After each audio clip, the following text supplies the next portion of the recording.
Hello friends, welcome to Princess Mom YouTube channel. ఈ వీడియోలో ఈరోజు అయితే నేను నా రోజువారీ సాయంత్రం రొటీన్ మీతో షేర్ చేసుకోబోతున్నాను. రోజు ఒకేలా ఉండదు, కానీ ఏంటంటే ఓ రోజు ఎలా ఉందో మీతో షేర్ చేసుకోబోతున్నాను అనమాట. ఏ డే ఇన్ మై లైఫ్ ఎలాగో అదే ఈవినింగ్ ఇన్ మై లైఫ్ అనమాట.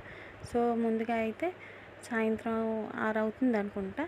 సో ఇప్పుడైతే నేను మా సాయంత్రం ప్రసాదం కోసం, నైట్ ప్రసాదం కోసం అని ముందే ప్రిపేర్ చేసుకొని పెట్టేసుకోవాలనుకొని ముందైతే నేను ఇక్కడ హల్వా చేయాలనుకున్నాను కదండి. దానికోసం అయితే ముందు నేను కాస్త సూజిని ఎర్రగా వేపుకొని అంటే ఫ్రై చేసుకొని పక్కకి తీసుకున్నాను. సో ఇప్పుడైతే హల్వా కోసం అని నీళ్ళు మరిగించుకుంటున్నాను. సో ఇప్పుడైతే ఇంకా సాయంత్రం ఈరోజు ఇంట్లోనే అందరి కోసం టిఫిన్ చేయాలనుకున్నాను. ఎప్పుడు అయితే బయట నుంచి తెచ్చుకుంటుంటామండి. సో ఈరోజు అయితే ఇంట్లో చేయాలనుకున్నాను. సో ఇంట్లో మ్యాగీ చేయాలనుకున్నాను. సో అందుకనే ఇక్కడైతే మ్యాగీ కోసం ప్రిపరేషన్ స్టార్ట్ అయిపోయిందండి. నీళ్ళు అయితే ఆల్మోస్ట్ మరిగిపోయాయి కదండి. ఇప్పుడైతే రవ్వని ఇందులో యాడ్ చేసుకుంటున్నాను. కాస్త ఉడికాక అందులో మనం ఏంటంటే షుగర్, అలాగే కాస్త సాల్ట్, ఇంకా నెయ్యి వేసుకొని, గీ వేసుకొని, ఇష్టమైతే మనకి ఇలైచీ పౌడర్ వేస్తానండి. సో ఇష్టమైతే కాజు అవి వేసుకొని ఆ తర్వాత దించేసుకుంటే హల్వా అనేది రెడీ అయిపోతుంది. ఇక్కడైతే ఆనియన్స్ ఫ్రై చేసుకుంటున్నానండి. సో ఆనియన్స్ కొద్దిగా ఫ్రై అయిన తర్వాత ఇంకా నెక్స్ట్ ప్రాసెస్లోకి వెళ్దాం. ఆనియన్స్ అయితే కాస్త వేయిపోయాయి కదా. ఇప్పుడు ఇందులోకి టొమాటోస్, అలాగే పసుపు, ఉప్పు, ఇంకా చిల్లీ పౌడర్ వేసుకొని మరి కాసేపు వేయించుకుంటున్నానండి. వేయించుకున్న తర్వాత ఇంకా ఈలోపు ఇటైతే మనకి హల్వా కూడా రెడీ అయిపోతుందండి. ఆల్మోస్ట్ రవ్వ అనేది ఉడికిపోయింది కదా. ఇప్పుడు ఇందులోకి నేను షుగర్ ఇంకా సాల్ట్ అనేది యాడ్ చేసేసుకున్నాను. కాకపోతే క్లిప్ అనేది మిస్ అయిపోయిందండి ఇక్కడ. సో ఇప్పుడైతే లాస్ట్లో నెయ్యి అనేది యాడ్ చేసుకొని ఇంకా దించేసుకుంటే సరిపోతుందండి. సో నైట్ ప్రసాదం ఏంటని అనుకుంటున్నారా? సో మా ఇంట్లో బాలగోపాల్కి పూజ చేస్తున్నామండి. సో నైట్ అయితే రోజు ప్రసాదం పెడుతుంటామండి. సో దానికని నేను ముందుగానే ప్రిపేర్ చేసి పెట్టేశానండి. సో ఇక్కడైతే ఉల్లిపాయలు, టమాటా అన్నీ వేగిపోయాయి కదా. ఇప్పుడైతే ఇందులోకి మ్యాగీ మసాలా యాడ్ చేసుకుంటున్నాను. సో యాడ్ చేసుకున్న తర్వాత ఇప్పుడైతే నేను ఆటా నూడిల్స్ అనేది చేసుకుంటున్నానండి. ఈ మైదా నూడిల్స్ కాకుండా మ్యాగీలోనే ఆటా నూడిల్స్ ఇప్పుడు కొత్తగా వస్తున్నాయి కదా, అదైతే ప్రిపేర్ చేస్తున్నాను ఈరోజు.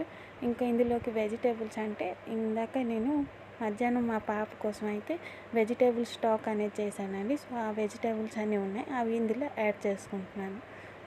యాడ్ చేసుకున్న తర్వాత ఇంకా కాస్త నీళ్ళు అనేవి ఇంకొంచెం యాడ్ చేసుకొని మరిగాక ఇంకా నూడిల్స్ వేసేయడమేనండి. కాసేపు ఒక 5 మినిట్స్, కాకపోతే ఇవేంటంటే ఆటా నూడిల్స్ కాబట్టి ఒక 5 మినిట్స్ తప్పకుండా బాయిల్ చేయాలండి. సో అప్పుడైతే మనకి ఇంకా రెడీ అయిపోతుంది నూడిల్స్. సో ఇది అయితే టిఫిన్కి ఈరోజు రెడీ అయిపోయింది కదండి. ఈరోజు అయితే ఇంకా ఇప్పుడైతే మా ఆవిడ వచ్చి పాలు కూడా పోసేసిపోయిందండి. సో ఇప్పుడైతే వాటిని మరిగించేసుకుంటాను. సో అది కూడా ఒక పని అయిపోతుంది, పనిలో పని. సో ఇప్పుడైతే ఇది ఆల్మోస్ట్ అయిపోయిందని అనుకుంటున్నా. ఇంకా స్టవ్ ఆపేసి దించేయడమేనండి. సో ఈలోగా అయితే ముందు ప్రిపేర్ చేసుకున్న ప్రసాదాన్ని అయితే ముందుగా కన్నయ్య కోసం తీసి పక్కన పెట్టేస్తున్నానండి. సో ఎందుకంటే మా పాప ఉంది కండి, అది చిన్నది, ఇంకా చూసిందంటే ఎలాగైనా అడుగుతుందండి. సో ఎంగిల్ కాకముందే నేను ముందే కృష్ణయ్య కోసం తీసి పెట్టేస్తానండి. సో ఇప్పుడైతే ఈ మ్యాగీ కూడా ఇందాకే రెడీ అయిపోయింది అనుకున్నాను, కానీ ఇంకా కాసేపు ఉడకాలని అలా వదిలేసాను. సో ఇప్పుడైతే రెడీ అయిపోయింది. ఇప్పుడు మ్యాగీని అందరికీ సర్వ్ చేసేస్తానండి. సో ఇంకా ఇప్పుడు ఇంకో రెడీ అయిపోయింది చూడండి. ఇప్పుడైతే 6:30 అయింది అనుకుంటానండి. సో టిఫిన్ చేసేసాక, ఈవినింగ్ టిఫిన్ చేసేసాక ఇప్పుడైతే నైట్ కోసం అనేసి ఇక్కడ మా వదిన పొటాటోస్ కట్ చేసి అయితే ఉడకబెట్టేసుకున్నారండి. సో ఇప్పుడైతే కర్రీని అయితే ఒకవైపు అన్నం పెట్టేశారు, అలాగే కర్రీ నేను చేసేస్తానని మా వదిన గారు అన్నారండి. సో ఈలోగా అయితే నేను వెజిటేబుల్స్ అన్నీ కట్ చేసేసి అక్కడ పక్కన పెట్టేస్తే ఇంకా మా వదిన గారు అయితే కర్రీని ప్రిపేర్ చేస్తున్నారండి. సో ఆకాకరకాయలు ఉంటాయి కదండి, అవి నాటు కాకుండా ఇంకా పెద్దవి దొరుకుతాయి కదండి, అవి ఈరోజైతే మేము కర్రీ చేసుకుంటున్నాము. కాకరకాయలు అలాగే ఇంకా పొటాటోస్ వేసి అయితే కర్రీ చేస్తున్నాం. ఇగో ఇక్కడైతే అన్నం కూడా ఆల్మోస్ట్ అయిపోవచ్చిందండి. సో ఇప్పుడు ఎలాగో ఆల్మోస్ట్ 8 అయిపోయిందండి. సో ఈ పని అంతా అయ్యే వరకు అన్నం కూడా ఉడికిపోయింది కదా. ఇప్పుడు దీన్ని వంచేసుకున్నామండి. సో ఇప్పుడు కర్రీ అయితే ప్రిపేర్ చేస్తున్నారు. వదిన గారు అయితే ఇప్పుడైతే వేరే పనిలో ఉన్నారండి. సో అందుకని ఇప్పుడు నేను అయితే కర్రీని ఇంకా ప్రిపేర్ చేసేస్తున్నాను తొందరగా. సో ఇప్పుడైతే ఇందులోకి మనం ఉప్పు, కారం, మసాలా అన్నీ వేసి వేయించేసుకున్నాం కదండి. సో ఇప్పుడు ఇందులోకి ఏంటంటే వాటర్ కాస్త పోసుకొని, ఇంకా వాటర్ బాయిల్ అయ్యాక ఎలాగో మనం ఉడికించుకున్నాం కాబట్టి పొటాటోస్ ముందేని, సో అవి ఇందులో యాడ్ చేసేసి కాసేపు అయ్యాక ఇంకా చివరిగా గరం మసాలా, అలాగే కొన్ని కర్రీ లీవ్స్ వేసి కాస్త ఒక 2 మినిట్స్ ఉడికిన తర్వాత దించేసుకుంటే కర్రీ కూడా రెడీ అయిపోతుందండి. సో ఇవన్నీ అయ్యేపాటికి మాకు సో ఆల్మోస్ట్ 8:45 ఇలా అయ్యిందండి.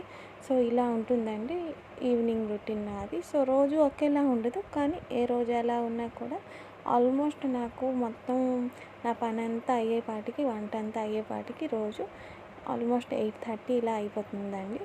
సో మీకైతే ఈ వీడియో ఎలా అనిపించిందో కామెంట్ సెక్షన్లో చెప్పండి. అలాగే వీడియో నచ్చితే ఒక లైక్ చేయండి. లైక్ చేయడం మర్చిపోకండి. So thank you so much for watching this.